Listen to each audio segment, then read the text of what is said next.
What's up, folks, and welcome in to another edition of the Babin on the Bayou show. I'm your host, as always, Justin Babin Jr.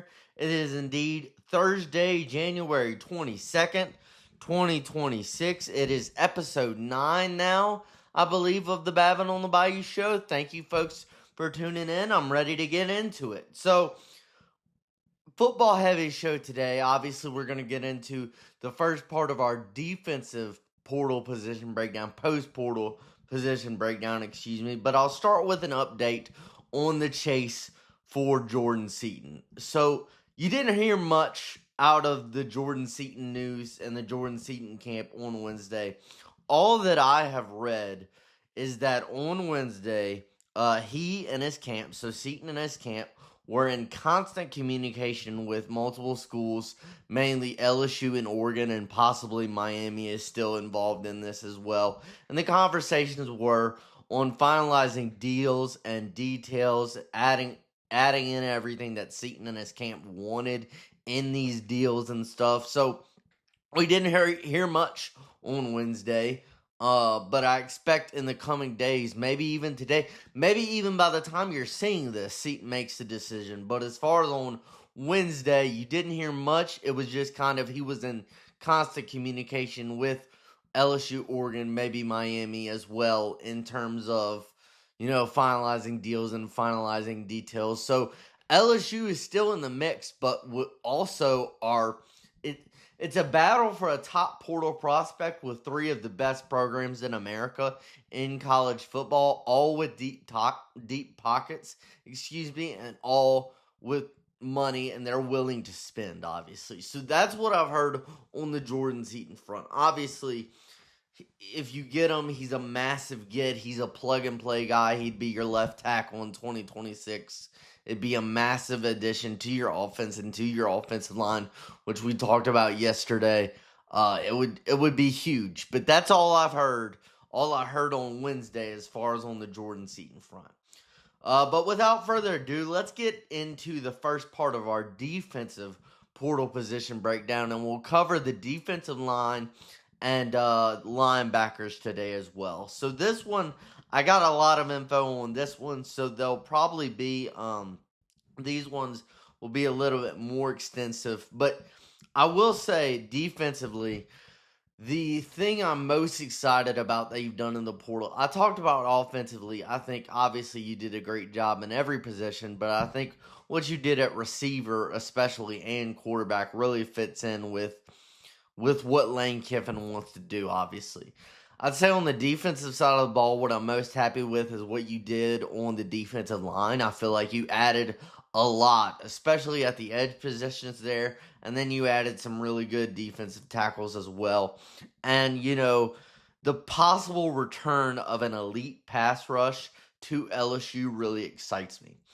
As I've said before, I thought the LSU defense played really, really well and had a really, really great season in 2025, really kept you in games. But I felt like the pass rush could have been better.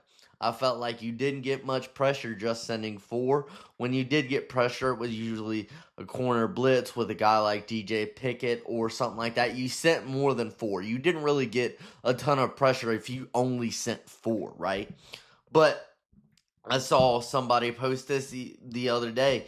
If in 2026 Blake Baker realizes that he can get pressure with 4, he's not going to know what to do with himself. And it's going to be add another elite aspect to a defense that was already pretty good in 2025. So when you look at the defense in 2025, and these stats kind of speak to the pass rush as far as LSU. I mean, they finished 12th in the SEC out of 16 teams and 66th nationally in sacks per game. They finished 7th in the SEC in rushing defense and 11th in the conference in tackles for loss. So it was a good season defensively, but I think the pass rush could be better. I think it could be better. LSU hasn't had an elite pass rush as far as, just sending 4 and just getting pressure with 4 in a couple years now. But I feel like the guys you've added some real proven talent that is going to help you in that department. And it starts on the edge at defensive end. When we talked about a little bit yesterday, LSU signed the top edge rusher in this year's portal cycle in Ole Miss's Prince Will Uman. And then earlier in the portal cycle, you brought in another top 10 portal edge rusher in Jordan Ross from Tennessee. So let's start with talking about Prince Will Uman, who I'm really excited about you got because he was one of the best edge rushers in the SEC in 2025. He's 6'5" and opposing 245 pounds. He had 45 tackles and 9 sacks in 2025 at Ole Miss. He was the leading, he had the most sacks on Ole Miss's team in 2025, and I believe that 9 sacks number was third best in the SEC from anybody in the SEC. He also had 51 quarterback hurries, and he was named third team All-SEC recognition at the end of the season. So Uman has a lot of proven talent. He had a real breakout star-studded year at Ole Miss in 2025. Adds plenty of proven production for you.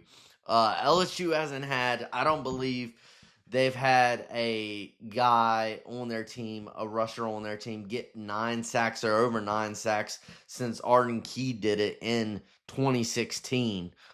So it's been a while since LSU has had somebody get up to 9 sacks, and Uman did that in 2025. He's got plenty of past proven production. He was a 4-star when he came out of high school. He spent 2 seasons as a Nebraska Cornhusker before coming to Ole Miss in 2025. So Uman number one. He's the guy, I'd say, if you're talking about at the edge rusher position and you got 2 edge rusher spots, he's definitely going to take one of those starting spots because of his proven production, and he had a real impressive season at Ole Miss. You move on to another guy you got in Tennessee's Jordan Ross, who was very highly recruited coming out of high school in 2024. He was a 5-star and a top 10 player in the country coming out of high school in 2024. He was the best edge rusher of that 2024 recruiting class. So when you look at the numbers for Jordan Ross, he didn't produce a ton in 2 seasons at Tennessee. He only recorded 26 tackles, 5 tackles for loss, and 1 sack and a sack and a half, in 21 games played. However, he didn't really get a ton of playing time when you look at the numbers. I mean, in 2025, he only played 249 snaps in 11 games. So that was only in 2025, 22.6 snaps per game, which really isn't a lot for a guy as talented as Jordan Ross. So he didn't do much at Tennessee in terms of production, but he was very highly recruited out of high school, has a lot of speed, has a lot of athleticism, and a ton of potential that hopefully edge rushers coach Kevin Peoples and defensive line coach Sterling Lucas, who comes over from South Carolina, can tap into from Jordan Ross. And he has an opportunity to shine in this defense, to develop. We saw what a guy like Kevin Peoples, the defensive end coach, did, tapping in fully to the potential of Braden Swinson and Savion Jones in 2024. Hopefully he can do the same thing with a guy like Jordan Ross, who has a lot of potential and an opportunity to shine. So I think the other guy is you have a returning Gabe Relaford. So Gabriel Relaford is returning after his 2025 season was cut short. I believe he only played 4 games because he had he tore his rotator cuff in a game against Southeastern, I believe. But he was very highly looked upon and highly viewed by the staff last year entering the 2025 season. So Gabe Relaford, just like Jordan Ross, has a ton of potential as well. You picked up another edge rusher out of South Carolina in Jalen Brown from the transfer portal. Brown has a ton of size. He's 6'6", 255 pounds, but he only played 35 snaps his freshman year in Missouri, and a knee injury in spring practice cost him his 2025 season at South Carolina. So Jalen Brown, former 4-star, has not played pretty much at all in his 2 years he's been in college. So he's kind of a unknown guy. You don't know. You haven't seen him yet. I mean, he hasn't played. He didn't play in 2025, and he only played 35 snaps as a freshman in 2024. But he's a guy that Blake Baker recruited to Missouri back when Baker was the defensive coordinator for the Missouri Tigers before he came over to LSU, and a guy that Sterling Lucas, the new defensive line coach at LSU, he coached Jaylen Brown this past season when he was at South Carolina. So let's see. Besides that, you have some returners like guys like Damian Shanklin, Dylan Carpenter, and Kalijah Cobbins. You also have a freshman in Trenton Henderson out of Pensacola, Florida, who is one of the top edge rushers in the country coming out of this past year's high school class. And also, look, you've got Lamar Brown, who has openly said that he would like to start his LSU career playing defensive end. And you're talking about in Lamar Brown, the number one high school recruit in the country from this past high school recruiting class out of U-High. Lamar Brown is an absolute monster, and he's going to be an absolute monster at LSU. When you look at this defensive end room, when you look at it, in my opinion, obviously, as I said, Uman Mielen's going to get one of those edge spots, and then I think the other edge spot that you have, the other defensive end spot, is going to be between Jordan Ross and Gabe Relaford. Those are the top three guys, I think. And Jordan Ross and Gabe Relaford both of those guys have plenty of potential. They haven't played a ton. I mean, Relaford only played 4 games because his season was cut short in 2025. And then Ross, I mean, he did play at Tennessee, but he didn't live up to his potential. So you're hoping he can do that at LSU and really come into his own. So bottom line is, you haven't had a great pass rush in a while at LSU as far as getting pressure with just 4. You bring in a guy with a ton of proven experience and proven production, one of the best defensive ends in the SEC in 2025 in Principal Uman Mielen, and then you have guys like Ross and Relaford who have plenty of potential. I'll be interested to see a guy like Lamar Brown. I usually, when you have a lot of guys, that aren't freshmen, and when you bring in all these portal prospects, I'm usually a guy who's like, I don't know how much these freshmen will play in their opening year. I think that could be different with Lamar Brown. You're talking about the best player in this past year's recruiting cycle, who, I mean, number one player in the country. So it's a little bit different with Lamar Brown, but that will be interesting to see. Let's move on to the defensive tackle position. At defensive tackle, you have a returning Dominic McKinley, who will hopefully take the next step in his development in 2026. So you have McKinley returning, and then you brought in a couple guys out of the portal like Steph Green from Clemson, Malik Blockton from Auburn, and Achilles Woods from South Alabama. So Steph Green, 6'4", 290 pounds, played 3 seasons at Clemson and racked up 30-plus tackles for the Clemson Tigers in those 3 seasons. Steph Green, he grades out according to PFF. He's really good against the run. Not so much against the pass, which it's hard to get a ton of pressure up the middle against the pass, but he's a really good run defender, or at least he was at Clemson. So you add a guy like Steph Green, who has some experience in 3 seasons at Clemson.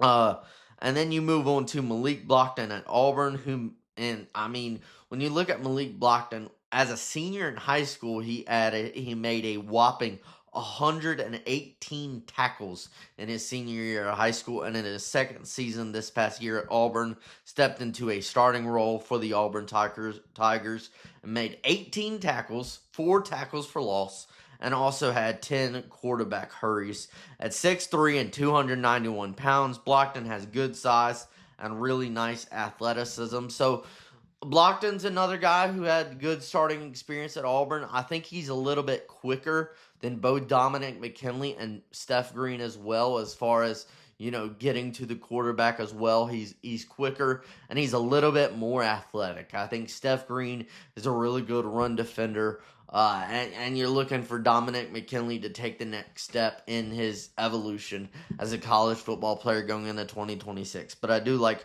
Malik Blockton because he's a little bit more athletic, and he's a little bit quicker as well. You also brought in a guy like Achilles Woods from South Alabama. He's 6'3", 290 pounds as well. Made 11 tackles and added a sack in 2025 for the South Alabama Jaguars.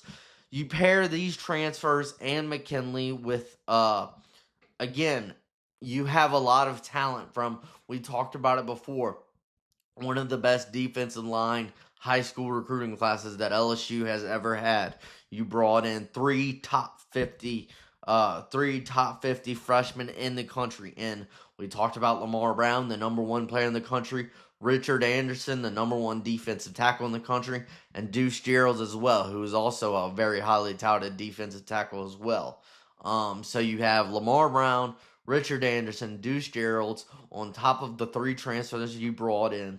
You have Dominic McKinley returning. Again, I think it'll be interesting to see how these freshmen fit in because you brought in these transfers with plenty of experience. Obviously, they'll be the guys most likely to start at the beginning of the season. But can a guy like Richard Anderson work his way into a role? I mean, he was the top defensive tackle coming out of high school in this past year's class.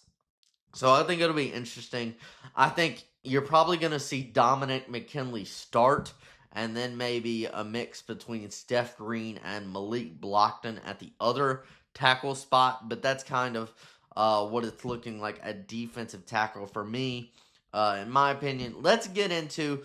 I did want to add one more thing. We are going to talk about linebackers, but before we talk about the linebacker group, I would love to take the opportunity to tell you about our wonderful sponsors, our wonderful daily sponsors here at the Babin On The Bayou show, and that is the team at Shield Heating and Cooling. When you're talking about the team at Shield Heating and Cooling, you're talking about a team of experts with decades, multiple decades of experience as experts in the AC industry. I've said it before, I'll say it again. I love my audience, I love you guys. I thank you and appreciate you so much, more than you will ever know, for tuning in to the first couple weeks of this show. I want to reward you for that.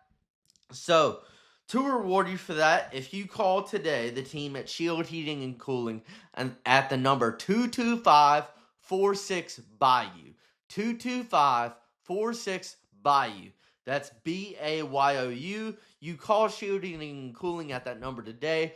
Tell them you heard about them from this show. I'm giving away free AC system cleaning checks for every AC system in your home, whether you have one AC system in your home or 5 AC systems in your home.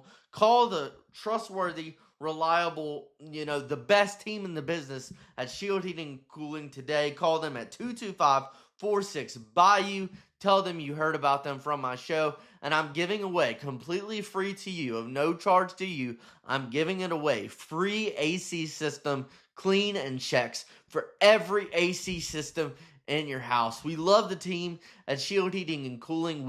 We're super appreciative, and we thank them so much for being the title sponsors of this show. You can trust them. They're trustworthy, reliable. We love them. Plenty of experience. And trust them today. Call them today at 225-46-BAYOU, BAYOU, to take part in this amazing giveaway. That's Shield Heating and Cooling, your local comfort defenders. All right, now let's get into the linebacker position for LSU. And at linebacker, obviously, the guy I like to call the captain, the guy I like to call the heart and soul of your defense, Whit Weeks, is returning for another season in 2026. Lane Kiffin in a press conference the other day, a banquet I believe he was at or something, talked about one of the biggest things when it came to LSU was getting Whit Weeks back. Because he saw, as the Ole Miss coach coaching against Whit the past couple of seasons, how much Whit had an impact when he was on the field and how much it impacted LSU defense when Whit wasn't on the field.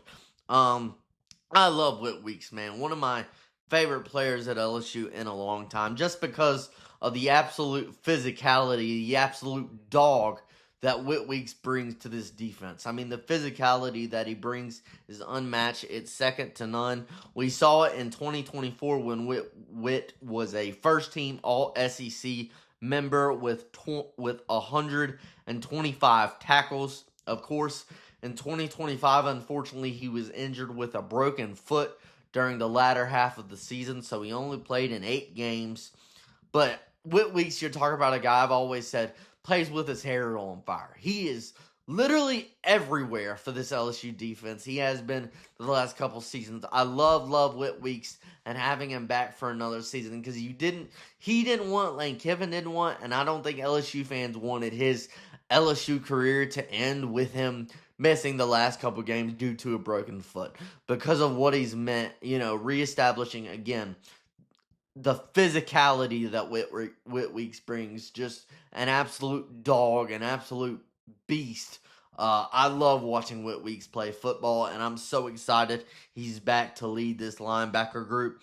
Opposite Whit Weeks, we talked about it. You need another guy opposite Whit Weeks, and you sign that guy, I think, in TJ Daugherty from Ole Miss out of the transfer portal. And TJ Daugherty is a guy who has proven production. I mean, he led the SEC in tackles with 98 in 2025.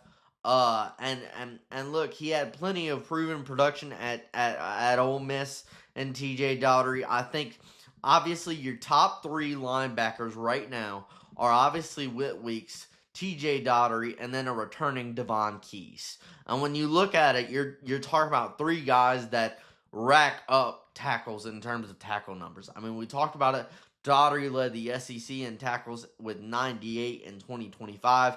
Whit Weeks had 125 tackles from the linebacker spot in 2024. And LSU's returning Devon Keys actually finished second behind Daugherty in the SEC in tackles in 2025 with 92 tackles from Devon Keys in 2025. So you're talking about guys who really are not afraid. They're physical guys. They've racked up plenty of tackles, plenty of production numbers. So I like where those three guys sit between Whit Weeks.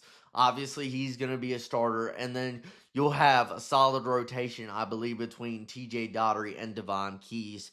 Besides those three, you have a lot of young, inexperienced guys who really need to prove themselves and are looking to prove themselves. Some of those guys include Tylen Singleton, Charles Ross, Jaden Breaker, Zach Weeks, Keelan Moses, and then you got a transfer out of North Dakota in Theo Grace. But obviously, the top three at the linebacker spot, Whit Weeks, TJ Daugherty, and Devon Keys. And then the other guys have they're young, they're inexperienced. It'll be interesting to see if they can add anything to this defense in 2026. But I think when you're talking about Weeks, Daugherty, and Keys, you're talking about some of the SEC's leading tacklers over the past two seasons. And excited to have those three guys. So that is my defensive line and linebacker breakdown. Tomorrow, it'll be the last portion, part 2 of our defensive post-portal breakdown. We'll cover the secondary, the safeties, and the defensive backs. So we'll cover that. I've talked before about I'm excited and excited for guys like DJ Pickett to enter their second year. But we'll talk about that tomorrow. Two more things I wanted to touch on. Don't forget that tonight is another big game for LSU women's basketball. They are on the road at Texas A&M tonight, Thursday night. Little bit of a late start. The game doesn't tip off until 8 p.m. tonight on the SEC Network. LSU women's basketball on the road at Texas A&M. Just looking to continue the momentum. We talked about it before. You started 0-2 in SEC play, but you're 3-2 now. You're coming off of back-to-back ranked wins. Home against Texas and at Oklahoma, and you've really been led by your backcourt. I mean, Flau'jae Johnson and Jada Richard both had over 20-plus points in the game against Oklahoma on Sunday, and then you had, phenomenal defensive play from players like Malaysia Fulwiley and Michaela Williams. So your backcourt has been leading this team. You just want to continue the momentum that you're building. You feel like you're hitting your stride right now, and you're really becoming who you wanted to be at the start of SEC play. And look, you're getting better. You don't want to peak right now. You want to peak in March. You want to be your best team in March. But you feel like this LSU team is starting to hit their stride, and hopefully it continues tonight on the road at Texas A&M in College Station tonight, 8 p.m. on the SEC Network. All right, last thing. I've been thinking about this, and I I did a little opinion. I did a little poll. Some of my friends and asked them. I love college football. College football. I love college baseball too. I love many sports, but college football is one of my favorite sports. I think the schedule needs to be fixed. I think the schedule is broken. So here's what I'm going to do. This is a fun segment to end the show. I'm going to lay out what I think the ideal college football schedule will be. And I challenge you guys to put in the comments what you think. If you think I'm wrong, this can be moved. I'm not advocating to be CFB commissioner, but I love the sport of college football. I think it's kind of ridiculous that the national championship game was played on January 19th, and next year it's going to be played on Monday, January 25th. So basically at the end of January. I think that's kind of ridiculous. I think it's kind of ridiculous that the transfer portal is still, opens while teams are still in the playoff, and signing day is in December while the season is still going on. I think that's kind of ridiculous. So, look, I got an idea. I did all of this last night. I looked at the calendar for 2026, going into 2027. This is my ideal college football fix as far as the schedule is concerned. First step, you move week 1 up a week to where week 0 is. So week 1 every year falls around the last weekend of August. Another thing, there's one bye week for every team every season. No more 2 bye week system like we saw this past season in 2025. I don't understand it. One bye week for every team every season.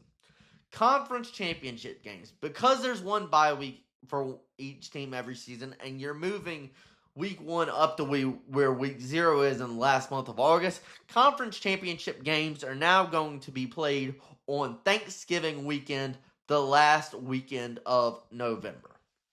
And then, the week after that, starting the first week of December, I think college football, the FBS, should move to an FCS 24-team playoff model, where 8 teams get a first-round bye, but then the other 16 teams play on home campuses, so home campus games, in the first round on the first weekend of December. So this year, that would fall on Saturday, December 5th. So Saturday, December 5th, 8 teams, the top 8, have a bye, and the other 16 teams play 8 games. 8 games are played in the first round on Saturday. If you wanted to do a couple on Friday night, the night before, I'd be okay with that to kind of split it up as well. But December 5th is the first round. 8 teams have a bye, the top 8, and then the other 16 play. And then, I like to call it December 12th, we play the Sweet 16 on the second weekend of December, December 12th, on home campuses as well. So the first 2 rounds of the playoff are on home campuses as well, instead of just the first round, and then the other rounds are bowl games, neutral sites. We need more college football games on home campuses. We need more playoff games on home campuses, so I'm trying to do that. So you move on to December 19th is the Elite Eight. We'll move the Elite Eight to the neutral site to satisfy the businessmen who want bowl games to be for the playoffs. So Elite Eight is played at a neutral site on December 19th. The Final Four is on Saturday, December 26th, so the day after Christmas. And then the National Championship game is on Saturday, January 2nd, 2027. It's almost like there's a day in the fall that's dedicated to college football, and you should use it for your playoff as well. It's almost like it doesn't make sense for the national championship game to fall on a Monday when you have Saturday right there, right? So, national championship game falls on Saturday, January 2nd, 2027. Then, what do we do with signing day? What do we do with the transfer portal? Here's my plan. Signing day is 3 days after the national championship game. So signing day in 2027 would fall on January 5th, which is a Wednesday, to January 7th, which is a Friday. That would be your signing day. And then the portal would open a couple days after that, and the portal would be open from Monday, January 11th to Monday, January 25th, which is oddly when the national championship game is currently scheduled for in 2027, which I think is insane. We shouldn't be playing college football on the last weekend of January. I love college football, but I think the national title game should be around New Year's Day.